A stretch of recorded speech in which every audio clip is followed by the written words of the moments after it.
ओम श्री सद्गुरुदेव भगवान की जय। मानस बोध भाग 1 उपदेश 15 जिसका शीर्षक है मामेकं शरणं व्रज। ओम तत्सतात्मने नमः। श्रृंगी ऋषि अलौकिक पैदा हुआ था। कोई हिरनी गर्भवती होने वाली थी, उसे वह देख रहा था। उसके संस्कार उसमें आ गए। वह बड़ा अच्छा योगी होने वाला था। उस हिरनी के गर्भ में चला गया। पैदा हुआ तो आदमी के आकार का था। विभांडक ऋषि उसे ले लिए, पालन पोषण किया, बड़ा हो गया। उसे दुनिया के मोह से कभी परिचित नहीं होने दिया गया। जंगल में कुटिया में रखते थे, कंदमूल खिलाते थे। दुनियादारी कुछ नहीं जानता था। जवान हो गया। ऋषि 2 घंटे के लिए कुटिया से बाहर जाते थे, कंदमूल फल ले आते, स्वयं खाते, उसे खिलाते थे। अब इधर क्या हुआ कि बनारस के राजा के राज्य में बहुत दिनों तक पानी नहीं हुआ। अकाल पड़ गया। पंडितों को बुलाया। राजा बड़ा धर्मात्मा था। पूछा पंडितों से कि आप लोग बताइए कि हमारे राज्य में पानी कैसे बरसेगा। पंडितों ने गणित लगाया और बताया कि अगर श्रृंगी ऋषि को राज्य के अंदर ले आया जाए तो पानी बरस सकता है। तो बड़ी भारी सभा बुलाई गई। विचार हुआ कि श्रृंगी ऋषि को कैसे लाया जा सकता है। विभांडक ऋषि उसे हमेशा देखते रहते हैं, नहीं आने देंगे, श्राप दे देंगे। अनेक लोगों ने अलग अलग बातें रखी। एक रंडी थी, बड़ी सभ्य थी। उसने कहा कि सरकार अगर हुक्म हो तो हम ला सकते हैं। तो एक नाव दिया गया उसे, 2-4 भड़ुआ और धीरे धीरे 15-50 लोग पहुंचे जंगल में। लगा दिया नाव गंगा के किनारे, कुटिया से 2 किलोमीटर की दूरी पर, और एक पेड़ पर धागे से जलेबी वगैरह बांधकर टांग दिए। लड्डू, पेड़ा, रसगुल्ला सब बांध दिए। और फिर जब देखा कि कुटिया में श्रृंगी ऋषि अकेले हैं तो पहुंच गई 2-4 को साथ में लेकर। जैसे देखे श्रृंगी ऋषि तो साष्टांग दंडवत को गिरे। बोले, महाराज कहाँ से पधारे आप? ऐसा सुंदर महात्मा तो हम कभी नहीं देखे। महात्मा लोग तो ऐसे रहते हैं, विभूति वगैरह लगाए, रूखे सूखे। और वह चिकनी चुपड़ी देखा तो फिदा हो गए। बोले, बड़े सुंदर महात्मा का दर्शन करके हमारा तो कल्याण हो गया। तो वह बोली, ऐसे कल्याण नहीं, हम ऐसे देश के महात्मा हैं कि लो हमारे देश के ये फल खाओ। ये क्या कंदमूल खाते हो, लो खाओ। एक रसगुल्ला दिया। जहाँ खाया तो ऊपर की सांस ऊपर ही रह गई बाबा की। बोले, देखो ये हमारे देश का कंद है, तो बस ऐसे रोज खवाए आवे। तो विभांडक बोले, क्या बात है भाई, तेरी पागल जैसी हालत है, आंखें चढ़ी चढ़ी हैं, क्या बात है? तो बोले, महाराज आज ऐसे महात्मा के दर्शन हुए हैं कि भगवान कोई चीज नहीं है उसके सामने। बाबा बोले, कौन ऐसा महात्मा आ गया? तुझे नष्ट होना है क्या? कैसा महात्मा रहा? तो बताया सब। तो गुरु बाबा ने कहा, अरे ये राक्षस तुझे मार डालेंगे, तू हमारी मेहनत पर पानी फेर देगा क्या? डांटा, लेकिन उसे तो रस मिल गया था। फिर वे लोग आए, ले गए श्रृंगी ऋषि को, वह पेड़ दिखाया। बोले, देखो खाओ इन्हें, तोड़ो। जहाँ खाया कहा, अरे यह तो बहुत अच्छा है। धीरे धीरे लहा बिहा कर ले गए नाव में बनारस। गंगा की धार में सनसनाती हुई नाव पहुंच गई तो ले जाकर राजा के यहाँ सिंहासन पर बैठाया। इधर विभांडक ऋषि अपने चेला को खोजते हुए भारी क्रोध करते हुए चले कि जो भी ले गया है, चाहे राजा हो या प्रजा, उसे भस्म कर दूंगा। तमाम राजा के लोग रास्ते में ही उनको प्रणाम आदि आदर सत्कार से संतुष्ट करते हुए लाए तो देखा चेला सिंहासन पर बैठे हैं, वहीं पास में वह वेश्या भी थी। देखकर विभांडक ने कहा, वाह बेटा, अच्छा काम है तेरा, साक्षात लक्ष्मी के बगल में हो, तुम तो विष्णु हो गए। तपस्या हमने किया, फल पाए तुम। इस प्रकार मन के ऊपर असर हो जाता है। मन एक ऐसी जगह है जहाँ सत असत सभी प्रकार के विचार आते हैं, तरह तरह के संकल्प विकल्प आते हैं। यदि हम उन्हें देख नहीं पाते हैं तो क्या होगा? चिंतन रुकेगा नहीं तो अंतःकरण शुद्ध कैसे होगा? अंतःकरण तो ऐसी जगह है जो चिंतन होने से अशुद्ध होती है। चिंतन कम होते जाएंगे तो शुद्ध होता जाएगा। जैसे तैसे चिंतन बढ़ता है वैसे वैसे अशुद्ध होता है। ये इंगला और पिंगला दोनों रेल की पटरी जैसी हैं।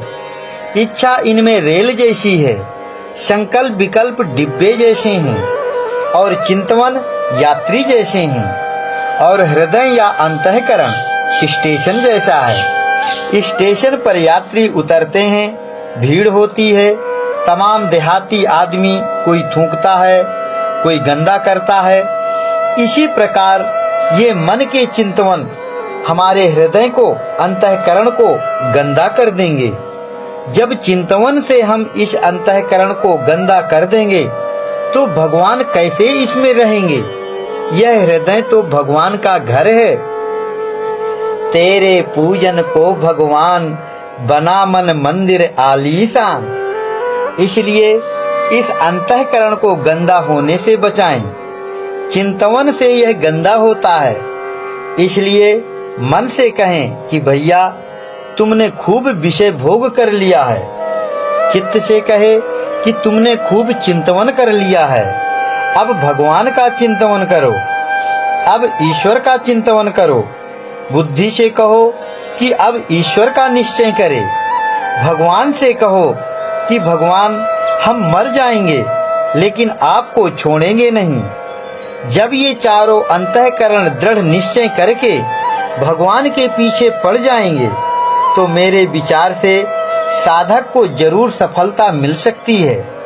और अगर थोड़ी भी सफलता मिल जाए तो नियम यह है कि किसी रोगी को किसी औषधि से थोड़ा फायदा मिल जाए तो उसे औषधि नहीं छोड़नी चाहिए, औषधि लेते रहना चाहिए, फिर धीरे धीरे आराम मिल जाएगा। इस प्रकार किसी भी साधन से, नाम है, रूप है, लीला है, धाम से है और बैखरी से है, मध्यमा से है, पश्यंती से है, परा से है, भजन से है या सेवा से है, किसी तरह से है, अगर अंतःकरण को शुद्ध करने में मदद मिलती है तो उसमें लग जाना चाहिए। शरीर तो फिर मिल जाएगा, यह बहुत कीमती चीज नहीं है। हमें यह समझना पड़ेगा कि विघ्न तो आएंगे ही, चिंतन आएंगे, रोग आएंगे, भगवान परीक्षा तो लेंगे ही, अशांति आ सकती है। इसलिए हमें यह समझना चाहिए कि साधन करने से हमारी समझ बढ़ी है तो उस साधन को नहीं छोड़ना चाहिए, उस जुगत को नहीं छोड़ना चाहिए। साधक जब कुछ आगे बढ़ जाता है तो ऐसी दिक्कतें आ सकती हैं। इसलिए शास्त्र में भी आया है, व्याधिस्त्यान संशय प्रमाद आलस्या विरति भ्रांति दर्शना लब्ध भूमिकत्वान वस्थित्वानि चित्त विक्षेपास्ते अंतरायाः। व्याधि, स्त्यान, संशय, प्रमाद, आलस्य, अविरति, भ्रांति दर्शन, अलब्ध भूमिका और अनिवस्थितत्व इत्यादि विक्षेप आते हैं। शरीर की दिक्कतें आती हैं। कोई बीमार हो गया तो उसे दवा दी जाती है, अस्पताल पहुंचाते हैं। यह तो हम लोगों का काम है, समाज का काम है। जो रहते हैं तुम्हारे पास उनका काम है। यह तुम्हारा काम नहीं है कि तुम कहो कि बीमार हो गए हैं, इलाज करो, और हमारा इंतजाम करो। शरीर के लिए बहुत चिंता करना यह साधक का काम नहीं है।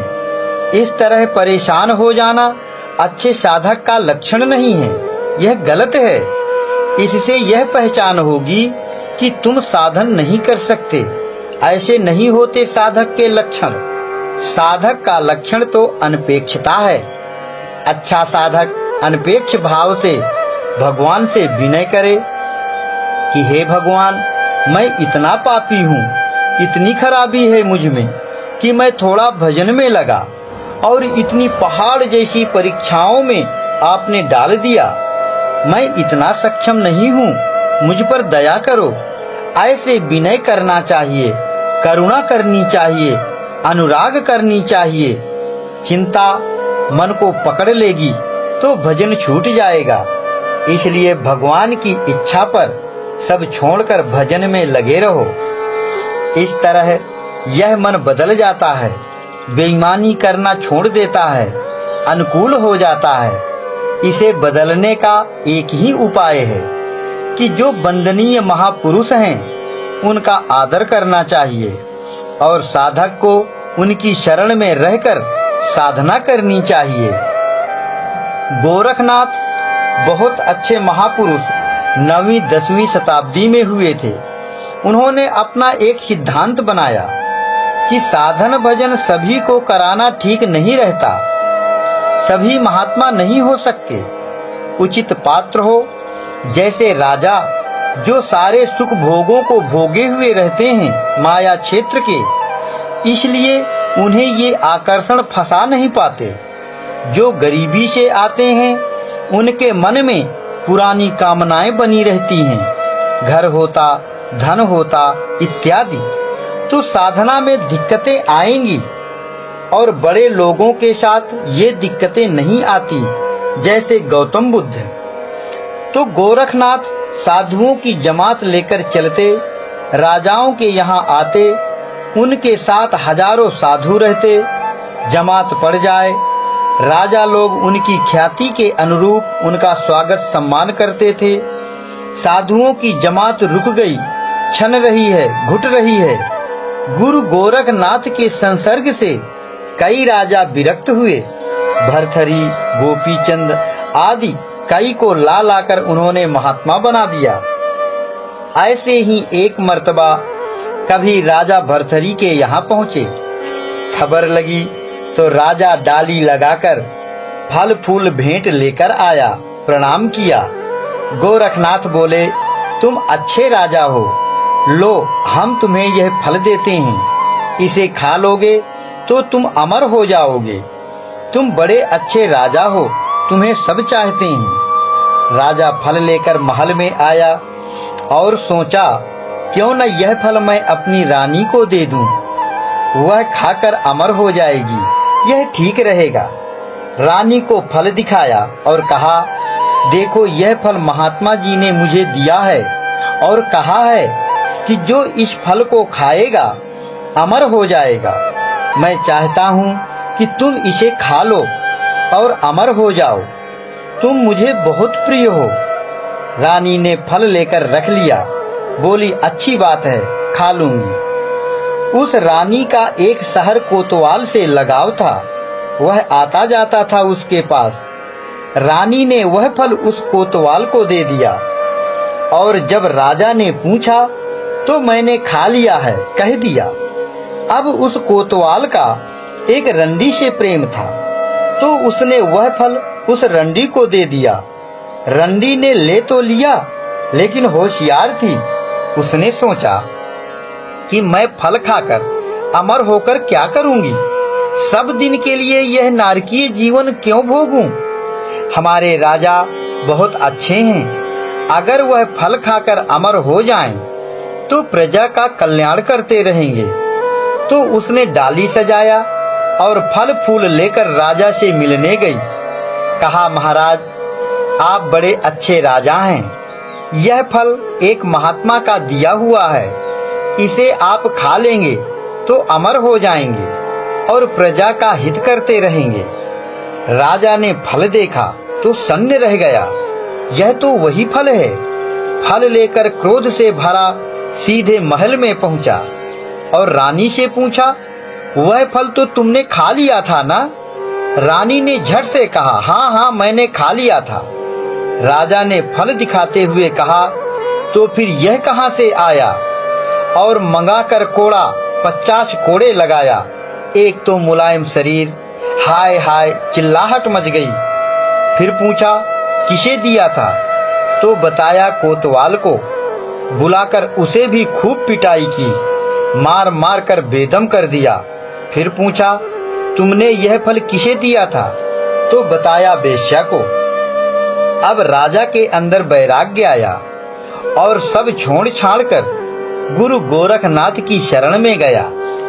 इस तरीके से त्याग होना चाहिए, क्या नहीं हो सकता अगर त्याग किया जाए? इतनी बड़ी आसक्ति का त्याग। जानते हो, जितनी ज्यादा आसक्ति पहले रहती है, उसी रेशियो अनुपात में त्याग का लाभ होता है। गेंद जितनी जोर से नीचे पटका जाता है, उतना ज्यादा ऊपर उछाल मारता है। जितना ज्यादा त्याग करेगा, उतना ही ज्यादा साधन में आगे आगे बढ़ेगा। इसी प्रकार गोपी चंद भी गोरखनाथ की सेवा में आए, सेवा करने लगे। 12 साल तक सेवा में रखे। फिर एक दिन बोले, इधर आओ गोपीचंद, देखो तुम्हारे घर में तुम्हारी माँ है, स्त्री है, बच्चा है, तो जाओ घर जाओ और वहां से भिक्षा लेकर आओ। हम तेरी परीक्षा ले रहे हैं। देखो वहां रोना नहीं, तेरे बच्चे, माँ सभी रोएंगे तुझे देखकर। तो तुम्हारी आंखों में आंसू नहीं आना चाहिए, तुम्हें कोई दिक्कत नहीं होनी चाहिए। मेरा ज्ञान जो तुमने लिया है, तो तुम्हें अब परीक्षा देना चाहिए। तो गया, आवाज लगाई, भिक्षाम देहि नारायण हरि। तो आवाज सुनकर माँ बाहर आई। देखा अपने पुत्र को, तो वह बड़ी होशियार थी उसकी माँ। बोली, शाबाश बेटे, तुमने मेरा नाम रोशन कर दिया। मैं तुम्हें भिक्षा देती हूँ कि मसहरी में सोना, कभी मसहरी से बाहर न सोना। गांठ लगा लो लंगोटी की छोर में, गांठ लगा लो, याद रखना। दूसरी भिक्षा हम देते हैं कि मोहन भोग खाना और कुछ न खाना। और तीसरी भिक्षा हम देते हैं कि किले के अंदर रहना, बाहर कभी न जाना। तीनों की गांठ बांध लो लंगोटी में, भूल न जाना। तो गोपीचंद बोला, माताजी, मैं इसका अर्थ नहीं समझ पाया, मुझे कुछ मिलना चाहिए। माता ने कहा, जा, तुझे जो मिलना चाहिए मिल गया। अब इससे बड़ी और कोई भिक्षा नहीं हो सकती। जा, तेरे गुरु बाबा बताएंगे। जब पहुंचा गुरु बाबा के पास, तो बोले, क्या भिक्षा लाए हो? तो बोले, ये गांठें लगी है लंगोटी में, मेरी माता ने भिक्षा में ये बातें दी है। तो गुरु गोरखनाथ बोले, ओह, तेरी माता तो बड़ी अच्छी है। जानते हो इसका मतलब क्या है? मच्छरदानी में सोने का मतलब है कि जब खूब नींद आए तब सोना चाहिए, रात दिन भजन करे और जब नींद के मारे न रहा जाए तब सोए। तो फिर चाहे मच्छर काटे, चाहे गर्मी लगती रहे, चाहे सर्दी लगती रहे, चाहे ढेला में पड़े रहो, चाहे कंकड़ गड़े, पता न लगेगा गहरी नींद में। यह मच्छरदानी में सोना है, क्योंकि अब तुम राजा के लड़के नहीं हो, बैरागी के लड़के हो। बैरागी के पास कुछ होता नहीं, कभी गद्दा में सोना पड़ेगा, कभी ढेले में सोना पड़ेगा, कभी नंगा रहना पड़ेगा, कभी कुछ भी नहीं। अपने काबू में नहीं, भगवान के काबू में हो गए। महात्मा को तो कोई इच्छा होती नहीं। यह मच्छरदानी में सोना है। कच्ची नींद में सो जाएंगे तो सर्दी लगेगी, गर्मी लगेगी, फिर इच्छा होगी ये चीज हो जाए, गद्दा हो जाए, इच्छा होगी। इच्छई काया, इच्छई माया, इच्छई जग उपजाया। यह सब बीमारी आ जाएंगी। और जब अपने से भेजे भगवान, उर प्रेरक रघुवंश विभूषण। अपने से आए, खाना आए, कपड़ा आए, तब वह चाहिए, उसका इस्तेमाल करना चाहिए, उसमें माया नहीं है। और जो हमारी इच्छा से आएगा वह माया बन जाएगी। इसलिए हम अनपेक्ष कहा करते हैं। इच्छा रहित रहना चाहिए। इच्छा जीव का काल है। इच्छा कभी साधु को नहीं करनी चाहिए। तो मच्छरदानी में सोना है कि जब नींद आवे तब सोना। भजन करते करते जब फिर न रहा जाए तब सोवे। तब फिर मच्छर रहित, वायरस रहित, कीटाणु रहित नींद आती है। यह महात्माओं का तरीका है। दूसरा बताया मोहन भोग का भोजन करना। तो साधन होता है तब जब न कम खाओ न ज्यादा खाओ। साधन होता है जब खूब भूख लगे तब खाएं, रहा न जाए, भोजन की याद आए तो मुंह में पानी आ जाए। ऐसी जब भूख लग जाए तब फिर सूखी रोटी मिल जाए अमृत हो जाएगी। जो मिल जाए अच्छा लगेगा। और आधी भूख है आधी नहीं तो फिर कहेंगे भोजन ठीक नहीं बना है क्या? क्यों ऐसा हुआ? क्योंकि भूख नहीं है। इसलिए भयानक भूख लगे तो मन को अच्छा लगने वाला भोजन होता है। तो गोपी चंद बोला, महाराज ये तो बड़ी ऊंची बातें हैं। अगर मेरे जीवन में उतर जाए तब तो मैं आपका सच्चा सेवक बन जाऊंगा। तो महात्मा ने कहा, यह मैंने नहीं तुम्हारी माता ने दिया है। बोले एक और गांठ है। बोले हाँ, तुम्हारी माँ ने कहा कि किले में रहना। तो ये 10 इंद्रियां अपने विषय रूप रस गंध किसी में निकल गई तो समझो छेद हो गया। वहीं से दुश्मन अटैक कर देगा। त्वचा स्पर्श में निकल पड़ी, जिह्वा रस में निकल पड़ी और जहां बाहर गए मारे गए।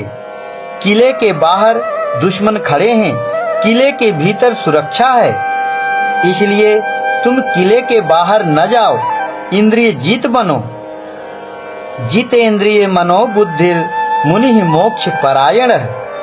मोक्ष का परायण कौन होता है? जो जितेंद्रिय हो। कायदा यह है, साधक को इसके लिए गुरु की शरण में जाना चाहिए। समर्पण हो बस एक बात। जब हम समर्पित हो गए तो वहां चिंता करने की जरूरत नहीं रहती। वह भगवान जानता है कि साधक के अंदर कहां कहां चोर बैठे हैं। सूक्ष्म शरीर में, कारण शरीर में कहां कहां घुसे बैठे हैं। कहां खाते हैं, कहां बनाते हैं, कहां सोते हैं और कहां सजातीय पड़े हैं। कहां कैसे क्या है, ये तो तब तक प्लानिंग होती है, उत्सुकता होती है कि गुरु करेंगे, पूछेंगे, समझेंगे, ये करेंगे, वो करेंगे, जब तक हम समर्पित नहीं हो जाते। समर्पित का मतलब ही यही है कि अब कोई गुंजाइश नहीं रही, अब लेवल पार हो गई, अब भेद नहीं रह गया। और जब तब यह विश्वास नहीं है कि गुरु को ज्ञान है, तब तक वह समर्पित नहीं हो सकता। इस तरीके से वह समर्पित तभी होगा जब इधर बोध होगा, उधर गुरु कब्जा करता जाएगा। इधर से समझ काम करती जाएगी, उधर क्षेत्र में कब्जा होता जाएगा। एडजस्टिंग होती जाएगी और प्राप्ति हो जाएगी। उसको हम कई ढंग से बताते हैं। All round living to know. कई ढंग से यह है कि अगर समर्पण हो जाता है तभी ज्ञान होना कहा जाएगा। जबकि गुरु साथ साथ जाएगा, बताएगा, दिखाएगा, सुनाएगा, पहचान कराएगा, स्वरूप का ज्ञान कराएगा। इतना दायित्व है। इसलिए उसे तो साथ साथ रहना ही है। उसके बगैर गुजर नहीं है। अपनी क्षमता नहीं है। एक दीपक कमरे में जला दो तो सबको तो प्रकाशित करेगा, लेकिन उसके नीचे अंधेरा है। दीपक खुद अपना अंधेरा नहीं मिटा सकता। इस तरीके से दूसरे दीपक की जरूरत होती है, गुरु की जरूरत होती है। जब तक संकल्प व्याख्यान रहेगा तब तक तर्क रहेगा, और जब मूर्त बयान होगा तब बोध होगा। 3 हिस्सा हैं। जब तक व्याख्यान होता रहेगा गुरु का, तब तक शिष्य के मन में तर्कों का जाल बिछा रहेगा। फिर जब इसका अंत हो जाएगा, तब बाद में जब वैचारिक ढंग से गुरु का व्याख्यान आएगा विचार से, तब तुम्हारी शंकाएं शांत होने लगेंगी। और जब सही चीज भावना के द्वारा आ जाएगी, संकल्प के द्वारा आ जाएगी, और एनर्जी के द्वारा जब कम्युनिकेशन होगा, तब तुम्हें बोध हो जाएगा। 3 स्तर हैं इसमें। यह बहुत बड़ी चार्ट है। अगर इसमें पुस्तक लिखी जाए, यह पुस्तक बनाई जाए, तो मानस बोध नाम की मानस बोध शीर्षक देकर एक पुस्तक बन सकती है, और उसमें इस सब का उल्लेख किया जाए तो एक बहुत बड़ी पुस्तक बन सकती है। इसका शीर्षक हो सकता है मानस बोध। हमको पहले ऐसे भाव आए थे, लेकिन हमने मना कर दिया कि हम नहीं करेंगे। हम ऐसा नहीं सोचते उसको, यह गलत है। बस हम अपना मानते हैं। पहले कागज नहीं था, 1000-2000 साल पहले कागज वगैरह नहीं बनते थे, तो यह शास्त्र कैसे लिखा जाता था? कोई कहता है भोजपत्र में लिखा जाता था, कोई कहता है कि कपड़ा में लिखा जाता था, कोई कुछ कहता है। लेकिन हम कहते हैं कि यह पुस्तक में लिखा काम नहीं करेगा।